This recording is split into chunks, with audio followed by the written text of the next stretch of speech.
Hello viewers, welcome to masters of math. நம்ம இன்றைக்கி இந்த வீடியோவில் செகண்ட் செமஸ்டரோட அசஸ்மெண்ட் ஃபார் லேர்னிங் அப்படின்ற சப்ஜெக்டோட இம்பார்ட்டன்ட் கொஷின்ஸ் தான் பார்க்க போகிறோம். ஸோ நான் இந்த வீடியோவில் ப்ரீவியஸ் இயரில் கேட்ட எல்லா கொஷின்ஸையுமே கம்பைல் பண்ணி கொடுத்துருக்கேன். ஸோ டில் 2026 இப்போ லாஸ்ட்டாக நடந்த எக்ஸாம் வரைக்குமே நான் கொஷின்ஸ் எடுத்து போட்டிருக்கேன். நீங்கள் இதில் இருக்கிற எல்லாமே படித்து வச்சுக்கோங்க. நான் இம்பார்ட்டன்ட் சொல்கிறத நல்லா கான்சன்ட்ரேட் பண்ணிக்கோங்க.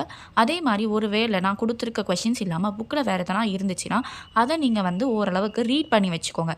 சம்டைம்ஸ் கொஷின் பேப்பர் டஃப்பாக கேட்குறாங்க. நம்ம இம்பார்ட்டன்ட் படிச்சுட்டு போனால் அதை தாண்டி வேறு சிலதெல்லாம் கேட்குறாங்க. ஸோ நம்ம பாஸ் ஆகணும் அப்படின்ற பட்சத்தில் நம்ம அது ரிலேட்டடாக கண்டென்ட் எழுதுனா தான் நம்ம பாஸ் பண்ண முடியும். ஸோ எல்லாருமே 40 பேஜஸ் எழுதணுமா அப்படின்னு கேட்டிங்கன்னா 40 பேஜஸ் எழுதணுன்ற எந்த அவசியமுமே கிடையாது. ஸோ 10 மார்க்கை பொறுத்த வரைக்கும் 5 பேஜஸ், 5 மார்க்கை பொறுத்த வரைக்கும் 2.5 இல்லை 3 பேஜஸ் இருந்தால் போதும். ஸோ மேக்ஸிமம் நீங்கள் உங்களோட கண்டென்ட்டை நல்லா ப்ரெசென்ட் பண்ணி ஒரு 30 to 32 பேஜஸ் எழுதியிருந்தீங்கனாலே கண்டிப்பாக நீங்கள் பாஸ் மார்க் எடுக்கலாம், நல்ல மார்க்கே எடுக்கலாம். வாங்க நம்ம இப்போது சாப்டர் வைஸ் பார்ப்போம் என்னென்ன கொஷின்ஸ்லாம் இம்பார்ட்டன்ட் சொல்லிட்டு. ஸோ யூனிட் 1 பொறுத்த வரைக்கும் ரொம்ப இம்பார்ட்டண்ட்டான கொஷின்ஸ் அப்படின்னு பார்த்தீங்கன்னா, explain formative and summative assessment with illustration and differentiate between them. Formative அசஸ்மெண்ட்னா என்ன, சம்மேட்டிவ் அசஸ்மெண்ட்னா என்னன்னு சொல்லிட்டு உங்களுக்கு டீட்டெயிலாக கொடுத்துருப்பாங்க. ஸோ அதை எழுதிட்டு அதோட இல்லுஸ்ட்ரேஷன் ஒன்று ப்ராக்டிக்கல் லைஃப்லேருந்து கொடுத்துருப்பாங்க, அதையும் எழுதணும். டிஃபரன்ஷியேட் பிட்வீன் தனியாகவும் கேட்கலாம், இல்லைனா இதே சென்டென்ஸ்லையும் கேட்கலாம். டிஃபரன்ஷியேட் பிட்வீன் நம்மளோட டேப்லெட் காலம் கொடுத்துருப்பாங்க, அதை படித்து வச்சுக்கோங்க. இது ரொம்ப ரிப்பீட்டடான கொஷின், இம்பார்ட்டண்ட்டான கொஷின். ஸோ இதே கொஷினை differentiate between test and examination அப்படின்னும் கேட்பாங்க. ஃபார்மேட்டிவ் அசஸ்மெண்ட்னா டெஸ்ட்டு, சம்மேட்டிவ் அசஸ்மெண்ட்னா எக்ஸாமினேஷன். ஸோ ரெண்டுமே ஒன்று தான். அடுத்தது steps involve in assessment process and their principles. இப்போ அசஸ்மெண்ட் ப்ராசஸில் அப்படின்னு பார்த்தீங்கன்னா, சூஸிங் த அசஸ்மெண்ட் மெத்தட் அப்படின்னு சொல்லிட்டு இருக்கும், கலெக்டிங் அசஸ்மெண்ட் இன்ஃபர்மேஷன் இருக்கும், ஜட்ஜிங் அண்ட் ஸ்கோரிங் இருக்கும், சம்மரைசிங் அண்ட் இன்டர்பிரட்டிங் ரிசல்ட்ஸ்னு இருக்கும். ஸோ அசஸ்மெண்ட் ப்ராசஸில் என்னென்ன ஸ்டெப்பெல்லாம் இருக்குதுன்னு சொல்லிட்டு டிஃப்ரெண்ட் ஸ்டேஜஸ் கொடுத்துருப்பாங்க யூனிட் 1ல். அது என்னென்னு படிச்சுட்டு அதோட பிரின்சிபல்ஸ் என்னென்னு பார்த்து வச்சுக்கணும். இதை மொத்தமாக ஒரு 10 மார்க்லையும் கேட்கலாம், இல்லை எதனா ஒரு 2 எடுத்து 10 மார்க்கில் கேட்கலாம், இல்லை 1 கொடுத்து 5 மார்க்லையும் கேட்கலாம். ஸோ இந்த டாப்பிக்கை அப்படியே ஃபுல்லாக கவர் பண்ணி வச்சுக்கோங்க. நம்மளுக்கு இந்த சப்ஜெக்டை பொறுத்த வரைக்கும் டீச்சிங் லேர்னிங் மாதிரி தான் இருக்கும். ஸோ இது ரொம்ப யூஸ்ஃபுல்லாக இருக்கும் உங்களோட பெடகாஜி பேப்பருக்கும். நீங்கள் கண்டென்ட் என்ன கொடுத்துருக்காங்க, அதுலேருந்து நம்ம என்ன கிராஸ் பண்ணிக்கிறோம், அதை நீட்டாக ப்ரெசென்ட் பண்ணி எழுதுனாலே உங்களுக்கு நல்ல மார்க் கிடைக்கும். ஸோ அப்படியே புக்கில் இருக்கிறத அச்சடித்த மாதிரி எழுதணும்னு எந்த அவசியமும் கிடையாது. So third question principles characteristics of good assessment practice. Good assessment ப்ராக்டிஸோட பிரின்சிபல் என்ன, அதோட கேரக்டரிஸ்டிக் என்னன்னு கேட்டிருக்காங்க. இதுவும் ஒரு ரிப்பீட்டடான கொஸ்டின். அடுத்தது 3 kinds of roles assessment plays in student learning. Assessment as learning, assessment for learning, assessment of learning சொல்லிட்டு 3 types of roles கொடுத்துருப்பாங்க. ஸோ நீங்கள் அதையும் படித்து வச்சுக்கணும். ஸோ இந்த டாப்பிக்கில் இன்னொன்று பார்த்தீங்கன்னா, அசஸ்மெண்ட்னா என்ன, எவாலுவேஷன்னா என்னன்னு சொல்லிட்டு கொடுத்துருப்பாங்க. ஸோ அசஸ்மெண்ட்னா என்ன, எவாலுவேஷனா என்னன்னு சொல்லிட்டு அதோட மீனிங் அண்ட் டெஃபினிஷன்ஸையும் பார்த்துக்கோங்க. So next question purpose of assessment. Purpose of assessment ஒரு தனி டாபிக், 2 பேஜுக்கு இருக்கும். எதுக்காக நம்ம இந்த அசஸ்மெண்ட்டை நடத்துகிறோம் அப்படின்றத நீங்கள் பார்த்து வச்சுக்கணும். அடுத்தது அப்ஜெக்டிவ்ஸ் ஆஃப் எவாலுவேஷன். எவாலுவேஷனோட நோக்கங்கள் என்ன அப்படின்றத பார்த்து வச்சுக்கோங்க. லாஸ்ட்டாக how can you bring a sustainable development in context of assessment in education. இது ஒரு ஜென்ரலைஸ்டு கொஸ்டின். ஸோ இந்த மாதிரி டேரெக்டாக நம்ம புக்கில் இருக்காது. ஸோ நீங்கள் இதை நீங்கள் நெட்டில் ரிசர்ச் பண்ணி நோட்ஸ் மாதிரி எடுத்து வச்சுக்கோங்க. ஸோ இப்போ கரண்ட் சிச்சுவேஷனில் பார்த்தீங்கன்னா சஸ்டைனபிள் டெவலப்மெண்ட் தான் நம்ம ஃபோக்கஸ் பண்ணி நம்ம இந்தியா எல்லா கோல்ஸையுமே செட் பண்ணிகிட்டு இருக்கோம். ஸோ எஜுகேஷனில் அசஸ்மெண்ட்டை வச்சு அதில் சஸ்டைனபிள் டெவலப்மெண்ட்டை எப்படி கொண்டு வர முடியும் அப்படின்றத எழுதணும். ஸோ யூனிட் 1ல் ரொம்ப இம்பார்ட்டண்டான questions formative and summative assessment, assessment process steps and principles, characteristics of good assessment and purpose of assessment. இது 4மே ரொம்ப இம்பார்ட்டண்ட்டான கொஸ்டின். இதை ஸ்கிப் பண்ணிடக்கூடாது. அதே மாதிரி 3 கைண்ட்ஸ் ஆஃப் ரோல்ஸை பார்த்து வச்சுக்கோங்க, நல்லா படித்து வச்சுக்கோங்க. ஸோ இது படிச்சிங்கனாலே உங்களுக்கு யூனிட் 1 ஃபுல்லாக கவர் ஆகிடும். ஸோ யூனிட் 1ல் நான் வேறு எந்த கொஸ்டின்ஸுமே விட்டு வைக்கல. அடுத்தது யூனிட் 2. யூனிட் 2ல் பார்த்தீங்கன்னா ரொம்ப இம்பார்ட்டண்டான question continuous and comprehensive evaluation. இது அதோட எய்ம்ஸ் என்ன, கேரக்டரிஸ்டிக்ஸ் என்ன, ஃபங்க்ஷன்ஸ் என்ன, அட்வான்டேஜஸ் என்ன, டிஸ்அட்வான்டேஜஸ் என்ன, கண்டினியூஸ் அண்ட் காம்ப்ரிஹென்சிவ் எவாலுவேஷனில் டீச்சரோட ரோல் என்ன, இது ரொம்ப இம்பார்ட்டண்டான கொஸ்டின். அடுத்தது student portfolio types and uses. Student போர்ட்ஃபோலியோனா என்ன, அதோட டைப்ஸ் என்ன, அதோட யூசஸ் என்னன்னு சொல்லிட்டு இது ஒரு பெரிய டாப்பிக்காக இருக்கும். அதை அந்த டாப்பிக்கை ஃபுல்லாக படித்து வச்சுக்கோங்க. இந்த டாபிக் யூனிட் 5க்கும் காமனான டாபிக். ஸோ எய்தர் யூனிட் 2ல் கேட்கலாம், இல்லை யூனிட் 5ல் கம்பைண்டாகவும் கேட்கலாம். ஸோ தேர்ட் கொஸ்டின் பார்த்தீங்கன்னா grading and types of assessment. Grading வந்து அப்படின்னா என்ன, அதோட யூசஸ் என்னன்னு பார்த்துக்கணும். ஸோ டைப்ஸ் ஆஃப் அசஸ்மெண்ட்டில் பார்த்தீங்கன்னா practice based, evidence based, performance based, examination based, peer and self assessment சொல்லிட்டு உங்களுக்கு வந்து டிஃப்ரெண்ட் டைப்ஸ் வந்து கொடுத்துருந்துருப்பாங்க. ஸோ அந்த டைப்ஸ் வந்து படித்து வச்சுக்கோங்க. எல்லா அசஸ்மெண்ட் டைப்ஸையும் வந்து படித்து வச்சுக்கணும். ஸோ எக்ஸாமில் தனித்தனியாகவும் கேட்கலாம் 5 மார்க்ஸில், இல்லைனா வந்து மொத்தமாக கேட்டு நம்மளுக்கு 10 மார்க்லையும் எழுத சொல்லலாம். ஸோ அடுத்த கொஸ்டின் பார்த்தீங்கன்னா ஸ்டெப்ஸ் இன் டைரக்ட் அப்சர்வேஷன். இது வந்து தேர்ட் யூனிட்டோட கொஸ்டின், தெரியாமல் நான் இங்கே கொடுத்துட்டேன். ஸோ அதை வந்து தேர்ட் யூனிட்டில் இன்க்ளூட் பண்ணிக்கோங்க. அடுத்தது பார்த்தீங்கன்னா different types of class room assessment technique used by the teacher. என்னென்ன டெக்னிக்ஸ் யூஸ் பண்ணுவாங்க, ப்ராஜெக்ட், செமினார், அசைன்மெண்ட்டு. இதை தான் வந்து ஸ்டூடெண்ட் டெவலப்மெண்ட்டோட மல்டிபிள் ஆஸ்பெக்ட்ஸை எவாலுவேட் பண்ணுறதுக்காக டிஃப்ரெண்ட் டெக்னிக்ஸை யூஸ் பண்ணுறாங்க. ஸோ இது என்னென்னு பார்த்து வச்சுக்கணும். ஸோ இந்த சாப்டர் பொறுத்த வரைக்கும் class room assessment technique important, student portfolio, types of assessment and continuous and comprehensive evaluation வந்து ரொம்ப இம்பார்ட்டன்ட். அடுத்தது யூனிட் 3. யூனிட் 3ல வந்து ஃபஸ்ட்டு பார்த்தோம் டைரக்ட் அண்ட் இன்டைரக்ட் அப்சர்வேஷன் அப்படின்னா என்ன, அது எதுக்கெல்லாம் யூஸ் ஆகுது அப்படின்னு சொல்லிட்டு நம்ம பார்த்து வச்சுக்கணும். அடுத்தது வந்து major issues in class room assessment. Class room அசஸ்மெண்ட்டில் நம்ம வந்து ஃபேஸ் பண்ணுற மேஜர் இஷ்யூஸ் என்ன அப்படின்னு சொல்லிட்டு ஒரு டாபிக் இருக்கும். ஸோ அந்த டாப்பிக்கில் இருக்கிற எல்லாமே வந்து நம்ம படித்து எழுதணும். பார்த்தீங்கன்னா different kinds of test items and its nature. So நம்மளுக்கு டெஸ்ட் ஐட்டம்னு வரும்போது அப்ஜெக்டிவ் கொஸ்டின்ஸ், அப்ஜெக்டிவில் வந்து multiple choice, true or false, matching, very short answer, finding odd ஒன்னு, அதுக்கப்புறம் அதோட மெரிட்ஸ் அண்ட் டிமெரிட்ஸ் எழுதணும். நெக்ஸ்ட் ஐட்டம் வந்து ஷார்ட் ஆன்சர் டைப்பு, அதோட merits and demerits, paragraph SA type, அதோட மெரிட்ஸ் அண்ட் டிமெரிட்ஸ் வந்து எழுதுகிற மாதிரி இருக்கும். இது வந்து ரொம்ப இம்பார்ட்டண்ட்டான கொஸ்டின். அடுத்தது structure of open book examination and online examination. So open book எக்ஸாமினேஷன்னா என்ன, ஆன்லைன் எக்ஸாமினேஷன்னா என்ன, அதில் என்னென்ன வந்து சொல்லியிருக்காங்க நம்ம புக்கில், அண்ட் அட்வான்டேஜஸ் டிஸ்அட்வான்டேஜஸ் வந்து என்னென்னு பார்த்து வச்சுக்கணும்.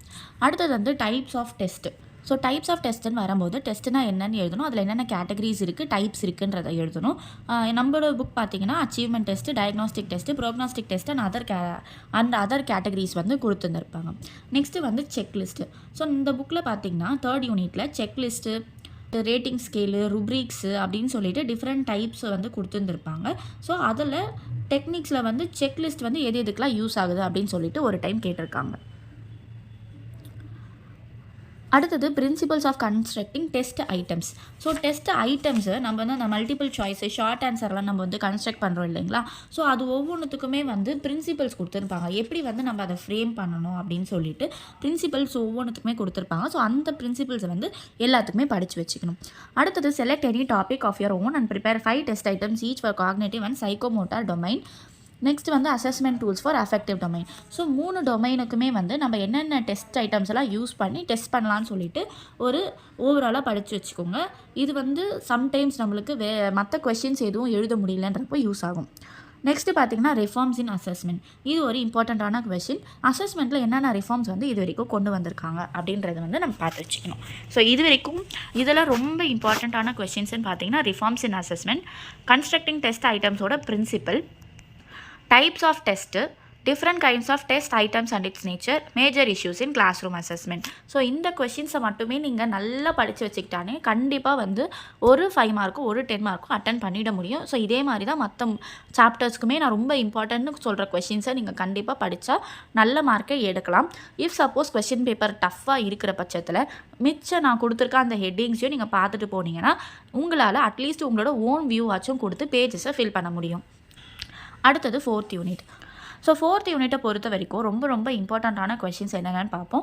Methods of assessing the learning performance of diverse learners. So ஒவ்வொரு குழந்தைக்குமே வந்து ஒவ்வொரு தேவைகள் இருக்கும். ஸோ நம்ம கிட்ட வந்து டைவர்ஸ் லேர்னர்ஸ் இருக்கிற பட்சத்தில் அவங்களுக்கு அசஸிங் மெத்தட்ஸ் என்னென்ன அப்படின்றத நம்ம சொல்லணும்.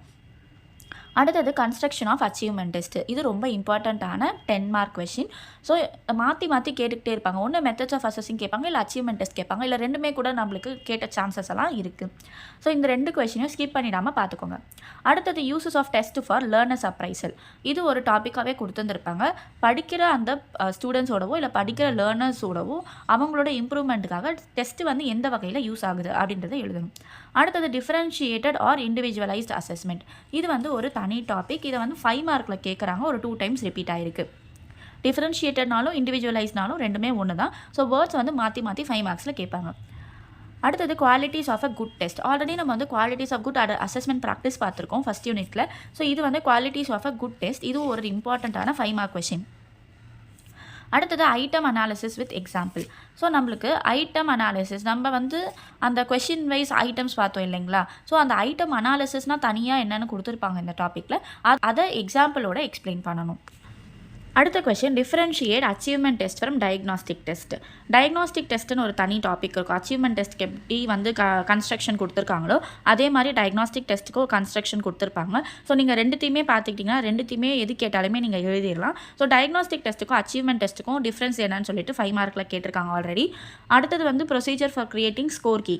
அச்சீவ்மெண்ட் டெஸ்ட்டில் வந்து ஸ்கோர் கீ அப்படின்னு சொல்லிட்டு ஒரு தனி டாபிக் இருக்கும். நம்மளுக்கு வந்து பிரின்சிபல்ஸ் இருக்குது இல்லைங்களா? செலக்டட் மெத்தட்ஸ் வந்து இப்போ பிரின்சிபல்ஸ் அப்படின்னு பார்த்தீங்கன்னா அச்சீவ்மெண்ட் டெஸ்ட்டில் என்னென்ன பிரின்சிபல் இருக்குன்னா, ஃபஸ்ட்டு பிளானிங் இருக்கும், அடுத்தது டிசைனிங் இருக்கும், அப்புறம் வெயிட்டேஜ் அலோகேஷன் இருக்கும், அப்புறம் ப்ளூ பிரிண்ட் கொஷின் பேப்பர் இருக்கும். டெஸ்ட்டு முடிச்சதுக்கப்புறம் நம்ம என்ன பண்ணுவோம், ஆன்சர் பேப்பரை கரெக்ட் பண்ணுறதுக்கு scoring key and marking scheme வந்து ரெடி பண்ணுவோம். ஸோ அந்த ஸ்கோரிங் கீயை எப்படி ப்ரிப்பேர் பண்ணுறதுன்னு சொல்லிட்டு நம்ம புக்கில் கொடுத்துருந்துருப்பாங்க. ஸோ ஸ்கோரிங் கீமும் மார்க்கிங் ஸ்கீமும் வந்து தனியாக 5 மார்க்கில் கேட்கறதுக்கு ஹையஸ்ட் பாசிபிலிட்டிஸ் இருக்குது. அடுத்தது meaning, definition, objectives, principles of feedback and its type.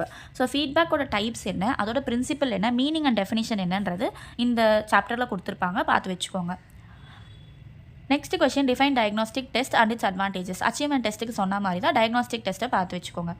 அடுத்தது scoring key, marking scheme and question wise analysis for an achievement test. So இது வந்து சேம் கொஷின்ஸ் தான் திருப்பி போட்டிருக்கேன். பட் இது வந்து எக்ஸாமில் கேட்ட வேர்டிங்ஸை யூஸ் பண்ணி போட்டதுனால உங்களுக்கு ரிப்பீட்டட் கொஷின்ஸ் இருக்க மாதிரி தான் தெரியும். ஸோ லாஸ்ட் கொஸ்டின் பார்த்தீங்கன்னா ஸ்கோர் கீ, மார்க்கிங் ஸ்கீமோட சேர்த்து கொஸ்டின் வைஸ் அனாலிசிஸையும் அச்சீவ்மெண்ட் டெஸ்ட்லேருந்து எக்ஸ்பிளைன் பண்ண சொல்லியிருக்காங்க. ஸோ இந்த சாப்டரை பொறுத்த வரைக்கும் உங்களுக்கு ரொம்ப இம்பார்ட்டன்ட் பார்த்தீங்கன்னா அச்சீவ்மெண்ட் டெஸ்ட்டு. அச்சீவ்மெண்ட் டெஸ்ட்டை படிச்சிங்கனாலே உங்களுக்கு வந்து scoring key, marking scheme, question wise analysis எல்லாம் வந்து கவர் ஆகிடும். அடுத்தது வந்து ஃபீட்பேக் ரொம்ப இம்பார்ட்டன்ட். ஃபீட்பேக்கை முடிச்சிங்கன்னா qualities of good test important, differentiated or individualized assessment important, uses of test வந்து இம்பார்ட்டண்ட்டான கொஷின். அதே மாதிரி achievement test and methods of assessing different learners வந்து ரொம்ப இம்பார்ட்டன்ட். எந்த கொஷினுமே இந்த வீடியோவில் இருக்கிறத ஸ்கிப் பண்ணிடாமல் பார்த்து வச்சுக்கோங்க.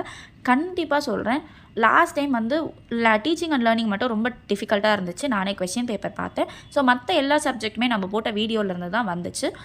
ஸோ லாஸ்ட் சாப்டர் வந்து பார்த்திங்கன்னா ரொம்ப ஈஸி சாப்டர். அதே மாதிரி ரிப்பீட்டடாக இந்த கொஷின்ஸ் தான் வரும். நம்ம வந்து நல்லா படித்து வச்சுக்கக்கூடிய ஒரு சாப்டர். ஸோ யூனிட் 5ல் பார்த்தீங்கன்னா types of graphs with diagram, bar diagram, histogram, pictogram சொல்லிட்டு உங்களுக்கு நிறைய டிஃப்ரெண்ட் டைப்ஸ் ஆஃப் டயக்ராம்ஸ் இருக்கும். அதில் கிராஃப்ஸோட எக்ஸாம்பிளோட எக்ஸ்பிளைன் பண்ணியிருப்பாங்க. அதை நீங்கள் பார்த்து வச்சுக்கோங்க.